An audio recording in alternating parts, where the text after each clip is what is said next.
সেই জন্য যেই কেসটা উনি ময়নাগড়ে ধামাচাপা দিয়ে এসেছিলেন সেই কেসটাকে আবার এখানে এসে খুঁচিয়ে তুলে কেসটাকে একেবারে ঘুরিয়ে দিয়ে এটাকে বলে তাকিয়ে দিতে চাইছে। এটার থেকে একটাই কথা মাথায় আসছে, কি? Offence is the best defence. একদমই তাই। আর সেটা মানুষ তখনই করে যখন নিজের দোষ থাকতে চায়, বা কোনো আপনজনের ক্ষেত্রে। আর সেটা ওনার নিজের ছেলেই সম্ভবত।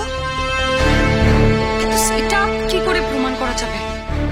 ওই ট্রিপে বাকি যারা গেছিল তারা কি কেউ কিচ্ছু দেখেনি? এটা হতে পারে? অন্য ছেলে মেয়েদের সঙ্গে কথা বললে ভালো হতো, কিন্তু কিভাবে বলবো? ওদের বাড়ি গেলে তো ওদের বাবা মায়েরা বলতেই দেবে না কিছু।